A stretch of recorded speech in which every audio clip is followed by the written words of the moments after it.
আমার বোনকে কই লুকিয়ে রাখছি সাপুরে, বলে দে, না হলে তোকে মেরে ফেলবো। না, আমি বলবো না। এখনো বলতেছি, চালু করে বলে দে, না হলে তোকে পানিতে ডুবিয়ে মেরে ফেলবো।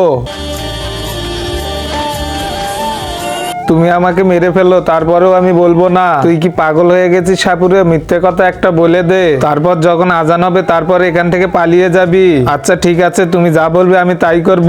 তুমি আমাকে মেরে ফেললে তোমার বোনও মরে যাবে, কারণ তোমার বোন আমার কাছে। তুমি আমাকে ছেড়ে দাও। আচ্ছা ঠিক আছে, ছেড়ে দিচ্ছি। আমার বোনকে না দিলে তোমাকে পানিতেই ডুবে মারবো। এই নাও তোমার বোন, আমার কাছে লুকিয়ে রাখছিলাম। এখন তুমি তোমার বোনকে নাও, আমি চলে যাই। তারপর কি হলো এটা দেখার আগে আজকে দেখবো শয়তানকে হারিয়ে কে কে আল্লাহকে ভালোবাসে। যারা আল্লাহকে ভালোবাসো তারা ভিডিওটা লাইক করে চ্যানেলটা সাবস্ক্রাইব করে দাও। আর শয়তানকে ভালোবাসলে লাইক সাবস্ক্রাইব কিছুই করা লাগবে না, আর কমেন্টে অবশ্যই আল্লাহু আকবার লেগে যাবে। জয় চন্দন। বোন, তোমার কোনো কিছু হবে না, তুমি বাইরে চলে আসো। আরে বোন তো আসে না, দেখি ভেতরে। আরে ভেতরে তো কিছুই নাই, সাপুরে আমাকে ধোকা দিয়েছে।